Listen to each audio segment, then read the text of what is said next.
इस वीडियो में हम इंडियन एक्सप्रेस न्यूज़पेपर की इंपॉर्टेंट न्यूज़ को एग्जाम के पॉइंट ऑफ व्यू से डिस्कस करेंगे। हेलो एवरीवन, आज डेट है 6 सितंबर 2021 और इंडियन एक्सप्रेस न्यूज़पेपर एनालिसिस में आपका स्वागत है। नीचे डिस्क्रिप्शन बॉक्स में Telegram channel volcano IAS academy का लिंक दिया हुआ है।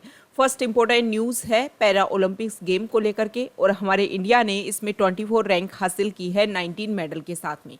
19 मेडल में इंडिया ने 5 gold, 8 silver and 6 bronze medal हासिल किए हैं। तो इंडिया का काफ़ी अच्छा शानदार परफॉर्मेंस रहा। जैसे कि ओलंपिक्स गेम में भी इंडिया ने काफ़ी अच्छा प्रदर्शन किया था, सेम तरीके से पैरा ओलंपिक्स गेम में भी इंडिया ने काफ़ी अच्छा परफॉर्मेंस किया है।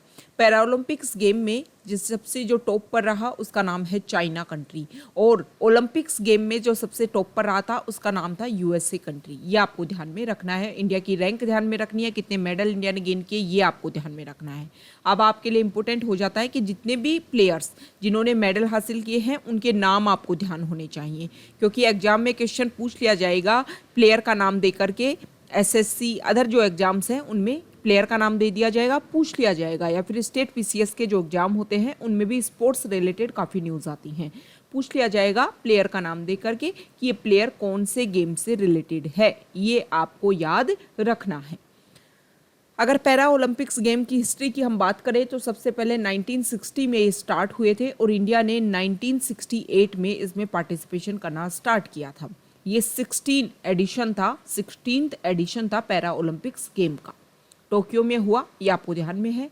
नेक्स्ट न्यूज है निपा वायरस को लेकर के। 3 साल के ब्रेक के बाद में, गैप के बाद में दोबारा से निपा वायरस का केरला स्टेट का कोझिकोड जो डिस्ट्रिक्ट है वहां पर दोबारा से इसका आउटब्रेक देखने को मिला है। एक्सप्लेन पेज पर निपा वायरस के बारे में बिल्कुल डिस्क्रिप्टिव तरीके से सब कुछ बता रखा है, तो वहां पर हम इसको अच्छे से डिस्कस करने वाले हैं। नेक्स्ट इंपॉर्टेंट न्यूज़ है गांधी आश्रम एक्सपेंशन को लेकर के।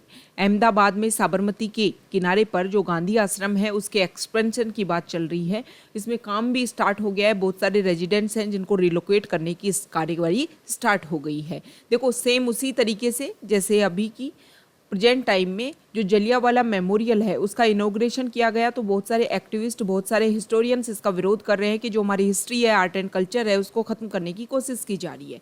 क्योंकि जिस तरीके से हिस्ट्री रहेगी उसी तरीके से लोग जो है, टूरिज्म जो है वो ज़्यादा यहाँ पर ज़्यादा संख्या में क्या होंगे, अट्रैक्ट होंगे। इसी को लेकर के गांधी आश्रम एक्सपेंशन को लेकर के भी लोग यही बोल रहे हैं कि जिस तरीके से नेचुरल तरीके से जिस तरीके से गांधी आश्रम रहेगा तो ज़्यादा लोग यहाँ पर आने की कोशिश करेंगे। जो टूरिज्म बढ़ाने के लिए गवर्नमेंट कोशिश कर रही है वो टूरिज्म तो अभी भी यहाँ पर काफ़ी फ्लोरिश है ना, तो हम नेचुरल वे में भी इनको स्टोर कर सकते हैं। जैसे जापान ने सेकेंड वर्ल्ड वॉर में जब वहाँ पर परमाणु बम गिरा तो हिरोशिमा को अभी भी बिल्कुल नेचुरल तरीके से वहाँ पर प्रिजर्व कर रखा है और लोग वहाँ पर काफ़ी संख्या में अभी भी जाते हैं। तो इसी तरीके से अगर हम अपनी हिस्ट्री को सेव करके रखेंगे तो हो सकता है कि हमारी जो आने वाली जो जनरेशन्स है उनको वैसे ही हमारी हिस्ट्री, आर्ट एंड कल्चर मिले जैसे कि उस टाइम में थी, ना कि सिर्फ और सिर्फ पॉलिटिक्स के बहाने उसको चेंज करके बहुत सारे लोगों को सिर्फ वोट बैंक के लिए अपनी जो चेंज किया जा रहा है आर्ट एंड कल्चर को, वो बहुत ही गलत वे है। नेक्स्ट इंपॉर्टेंट न्यूज़ है कल 5 सितंबर था और 5 सितंबर को नेशनल टीचर्स डे सेलिब्रेट किया जाता है। डॉक्टर सर्वपल्ली राधाकृष्णन की बर्थ एनिवर्सरी को नेशनल टीचर्स डे के रूप में सेलिब्रेट किया जाता है। अब उसको लेकर के जो दिल्ली सरकार है उन्होंने बताया, उन्होंने 122 टीचर्स का सम्मान किया। उन्होंने बोला कि कोविड के दौरान जिस तरीके से टीचर्स ने एजुकेशन को रेगुलर रखा ये काफ़ी काबिल तारीफ़ है। गवर्नमेंट ने ये भी बोला कि हम क्या करेंगे, हम ये काम करेंगे कि अगर हमारे यहाँ से टीचर्स टॉप 100 यूनिवर्सिटी जो वर्ल्ड की हैं उस पर एंट्री लेते हैं और स्टडी करना चाहते हैं तो उसका पूरा जो फंड है वो गवर्नमेंट उठाएगी, मतलब जो दिल्ली की सरकार है वो उसका सारा पैसा लगाएगी उसमें। इस चीज़ को लेकर के एक बात बोली गई कि हम ये चाहते हैं, जो भी स्टूडेंट्स हैं उनके मन में ये नज़रिया डालना चाहते हैं कि जो स्टडी है, लर्निंग नेवर स्टॉप, ये जो लाइन है ये काफ़ी इम्पोर्टेंट है, काफ़ी इम्पोर्टेंट स्टेटमेंट है। वो चाहते हैं कि यूथ इस चीज़ से जुड़े और सिर्फ अपने एजुकेशन के टाइम में पढ़ने को ना आगे बढ़ा करके लर्निंग को हमेशा लाइफ टाइम इस चीज़ को अचीव करने की कोशिश करता रहे। नेक्स्ट न्यूज है, यहाँ देखिए, एक सेकेंड, यहाँ देखिए, देखो नेक्स्ट न्यूज है डूरंट कप को लेकर के। ये डूरंट कप जो है वो आपको पता होना चाहिए कि डूरंट कप 130 इसका एडिशन चल रहा है। और जो डूरंट कप है यहाँ देखिए 130 एडिशन, इसका इनॉग्रेशन हुआ है वेस्ट बंगाल में। सबसे पहले ये हिमाचल प्रदेश में इसका इनॉग्रेशन हुआ था। और अगर हम इसका कंपैरिजन करें तो पूरे वर्ल्ड में फुटबॉल से रिलेटेड कप है ये भी आपको ध्यान में रखना चाहिए। डूरंट कप को लेकर के पूछ लेंगे कि कौन से गेम से रिलेटेड है डूरंट कप, तो फुटबॉल से रिलेटेड है और पूरे वर्ल्ड में 3rd ओल्डेस्ट टूर्नामेंट है ये और एशिया में 1st ओल्डेस्ट टूर्नामेंट है। 130वां इसका एडिशन इस समय वेस्ट बंगाल में कल इसका इनॉग्रेशन किया वहाँ की चीफ मिनिस्टर ममता बनर्जी ने। Next important news editorial idea page से है और ये जो आर्टिकल है वो काफ़ी शानदार है। जो राइटर हैं वो फॉर्मर डायरेक्टर हैं ICMR के, नेशनल इंस्टीट्यूट ऑफ न्यूट्रिशन, इसके फॉर्मर डायरेक्टर रहे हुए हैं। तो इनका जो आर्टिकल है वो न्यूट्रिशन से ही रिलेटेड है। इस आर्टिकल में राइटर शुरुआत करते हैं कि हम 75 ईयर्स ऑफ इंडिपेंडेंस में एंट्री कर चुके हैं और इस समय इंडिया जो है वो कोविड की 2 वेव से अपने आप को परेशान हो चुका है। मतलब हम कोविड की 2 वेव को अब तक सहन कर चुके हैं। इसकी वजह से हमारे इंडिया में बहुत सारी डेथ्स भी हुई हैं। बहुत सारे लोग ऐसे हुए हैं, बहुत सारी फैमिलीज ऐसे हुए हैं जिनके जो ब्रेड विनर थे उनकी डेथ हो गई। बहुत सारे चिल्ड्रन जो है वो एक तरीके से ऑर्फन्ड हो गए उनके पेरेंट्स की डेथ होने की वजह से। अब इस आर्टिकल में जो राइटर बोलते हैं कि सबसे मेजर प्रॉब्लम कोविड के दौरान हमें एक बात समझ में आई कि हमें हाइजीन पर ज़्यादा ध्यान देना होगा, क्योंकि हाथ धोने की जो स्थिति कोविड के दौरान बनी उससे हमें पता चला कि न्यूट्रिशन को मेंटेन अगर हमें करना है तो हाइजीन को भी मेंटेन करना होगा। दोनों के बीच में एक बेटर लिंक है। माल न्यूट्रिशन जो चैलेंज है अगर हमें उसे ख़त्म करना है, ओवरकम करना है, तो हमें डाइट के ऊपर और सैनिटेशन के ऊपर, दोनों के ऊपर एक साथ में अटेंशन देना होगा। ये इंपॉर्टेंट स्टेटमेंट है, ठीक है। अभी यूनिसेफ की एक रिपोर्ट पब्लिश हुई है और उस रिपोर्ट में ये बोला गया है कि आने वाले कुछ ही समय में लगभग 6 महीने के अंदर जो लो इनकम कंट्रीज हैं उसमें 12 लाख बच्चों की डेथ हो जाएगी। इनमें से इन 12 लाख बच्चों की डेथ में से अगर हम बात करें तो कुछ ही बच्चे, जैसे कि 3 लाख जो बच्चे हैं वो इंडिया में से इन 12 लाख बच्चों में शामिल होंगे। मतलब इंडिया में माल न्यूट्रिशन जो प्रॉब्लम है, न्यूट्रिशन की जो कमी है बच्चों में, वो काफ़ी ज़्यादा बढ़ने वाली है। और इसके अलावा मेजर प्रॉब्लम ये है कि हमारे इंडिया में मान लो खाना दिया भी जा रहा है, लेकिन खाना अगर देने के साथ में, फूड देने के साथ में बच्चों को सैनिटेशन की तरफ उनको अवेयर किया जाए तो इस प्रॉब्लम को और ज़्यादा हम सोल्व कर सकते हैं। नेशनल फैमिली हेल्थ सर्वे 5 के डाटा सामने आए और उन डाटा में ये बोला गया कि इस पेंडेमिक के दौरान जो अंडर नरिशमेंट है, एक्यूट अंडर नरिशमेंट, 5 साल से कम एज के जो बच्चे हैं ना उनमें एक्यूट अंडर नरिशमेंट बहुत ज़्यादा देखने को मिला। हर 5 साल से छोटी एज का बच्चा, जिसमें से हर तीसरा बच्चा जो है वो अपनी एज से, मतलब अंडर नरिशमेंट है, माल नरिशमेंट का शिकार है, क्रोनिक माल नरिशमेंट का शिकार है, मतलब न्यूट्रिशन की काफ़ी ज़्यादा कमी है। ये आपको ध्यान में रखना है। लेटेस्ट डाटा के अकॉर्डिंग 5 साल से छोटी एज के जो बच्चे हैं उसमें 37.9% जो बच्चे हैं वो स्टंटेड हैं, 20.8% जो बच्चे हैं वो वेस्टेड हैं।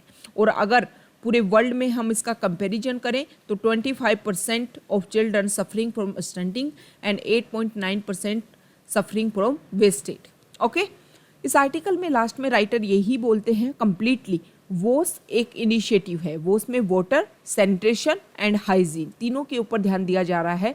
न्यूट्रिशन अगर आपको मेंटेन करना है तो आपको वाटर अच्छा प्रोवाइड करवाना होगा, सैनिटेशन पे ध्यान देना होगा और हाइजीनिक बच्चों को बनाना होगा। इस आर्टिकल में ये भी बताया गया है कि वर्ल्ड हेल्थ ऑर्गेनाइजेशन के अकॉर्डिंग 50% जो बच्चे हैं वो अंडर नरिशमेंट जो बच्चे हैं ना उनमें आपको डायरिया बहुत इजीली देखने को मिल जाएगा। Worm infection, intestinal worm infection बहुत इजीली देखने को मिल जाएगा। इससे आपको पता चलता है कि उनमें जो वाटर की अवेलेबिलिटी है उन बच्चों के पास में बहुत ही पुअर है, मतलब वो एक तरीके से क्लीन वाटर नहीं है। ओके, तो इस आर्टिकल में बोला गया है कि हम 75 ईयर्स ऑफ इंडिपेंडेंस सेलिब्रेट करने वाले हैं, लेकिन हमें जो प्रॉब्लम्स हैं वो अभी भी बहुत सारी प्रॉब्लम बेसिक बनी हुई हैं जो हमारी इंडिपेंडेंस के समय में भी थी। मतलब हमारी जो कंप्लीट पॉपुलेशन है उसको अभी भी एक तरीके से जो बेसिक रिक्वायरमेंट्स है वो इजीली अवेलेबल नहीं हो पा रही हैं। जैसे कि आप हेल्थ को देख लीजिए, हेल्थ फूड, हेल्थ, फूड देख लीजिए, वाटर, क्लीन वाटर जो अवेलेबल होना चाहिए वो नहीं हो पा रहा है अभी भी सभी को। ओके, तो इसके लिए गवर्नमेंट को ध्यान देना चाहिए और इन प्रॉब्लम को सॉल्व करना चाहिए। नेक्स्ट इंपॉर्टेंट आर्टिकल है, सेंट्रल गवर्नमेंट ने 44 टीचर्स को सम्मानित किया है नेशनल टीचर्स डे वाले दिन। ओके, इन्होंने जो टीचर्स, देखो यहाँ पर स्टोरी भी दे रखी है जिनको आप पढ़ सकते हो कि किस तरीके से उन्होंने अलग अलग तरीके से यहाँ पर एजुकेशन को, गर्ल एजुकेशन को, इसके अलावा इंफ्रास्ट्रक्चर डेवलपमेंट में भी उन्होंने काम किया और इसी की वजह से उन्हें ये रिस्पेक्ट, ये ऑनर दिया गया। नेक्स्ट इंपॉर्टेंट आर्टिकल है, डॉक्टर सर्वपल्ली राधाकृष्णन के ग्रैंडसन जिनका नाम है केशव देसी राजू, 1955 में इनका जन्म हुआ और 2021 में कल 5 सितंबर को इनकी डेथ हो गई। ये हमारे इंडिया के फॉर्मर हेल्थ सेक्रेटरी रह चुके हैं 2013 से, जनवरी 2013 से 2014 के बीच में। सबसे इम्पोर्टेंट बात ये है कि इन्होंने जो मेंटल हेल्थ एक्ट, हालांकि ये 2017 में आया, लेकिन इन्होंने जो काम है वो इन्होंने सबसे ज़्यादा इस एक्ट के लिए किया था। ओके, नेक्स्ट इंपॉर्टेंट आर्टिकल है निपा वायरस को लेकर के। इस आर्टिकल में एक बात बताई गई है निपा वायरस के बारे में, यहाँ पर देखिए आप, एक सेकेंड, देखो निपा वायरस के जो केसेज हैं वो केरला में देखने को मिले हैं।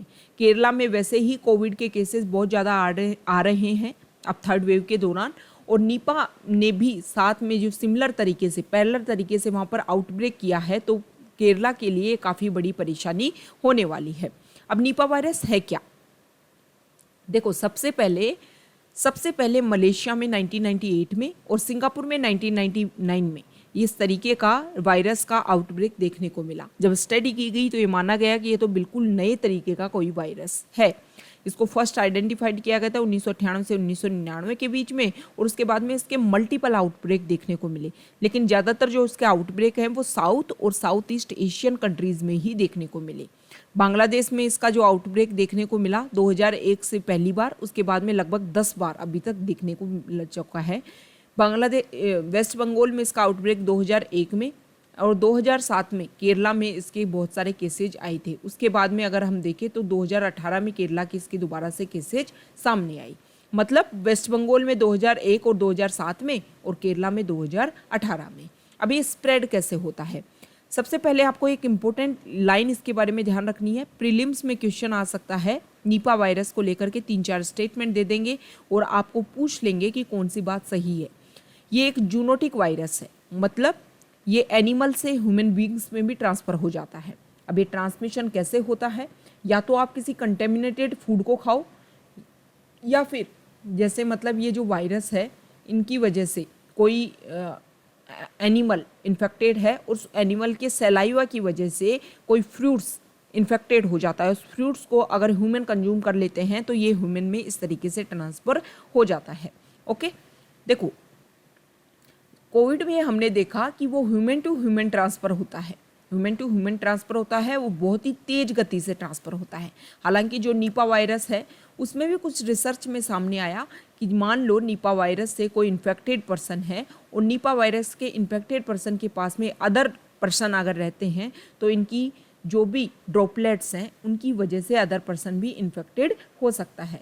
लेकिन ये कम्प्लीटली रिसर्च नहीं हुआ, कुछ जगह ऐसा पाया गया, कुछ जगह ऐसा नहीं पाया गया। लेकिन इसका जो ट्रांसफ़र है निपा वायरस का वो काफ़ी स्लो रेट से होता है कंपैरिजन टू कोविड-19।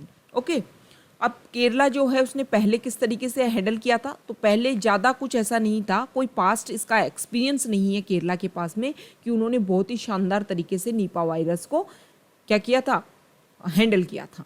लेकिन प्रेजेंट टाइम में देखो दो प्रॉब्लम है, कोविड भी प्रॉब्लम है और निपा वायरस भी प्रॉब्लम है।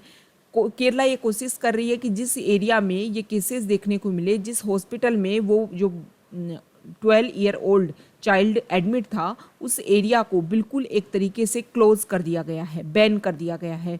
ओके, और उस एरिया को बिल्कुल मतलब रिस्ट्रिक्शन बैन कर दिया गया है, वहाँ पर अदर जो पर्सन हैं उनकी एंट्री बिल्कुल प्रोहिबिटेड है, जिसकी वजह से अगर वहाँ पर निपा वायरस के टेस्टेज हैं तो वो वहीं पर ख़त्म हो जाए। इस तरीके की कोशिश की जा रही है केरला गवर्नमेंट के द्वारा। लेकिन कोविड के साथ में जो ये निपा का आउटब्रेक देखने को मिला वो हमारी इंडियन गवर्नमेंट के लिए एक मेजर, एक न्यू प्रॉब्लम क्रिएट हो सकती है। तो इसके लिए गवर्नमेंट को पहले से ही तैयार रहना चाहिए कि ये जो निपा के केसेस देखने को मिले केरला में वो अदर एरियाज़ में इंक्रीज़ ना हो सके। तो तो ये आज का हमारा डिस्कशन था। Okay, thank you.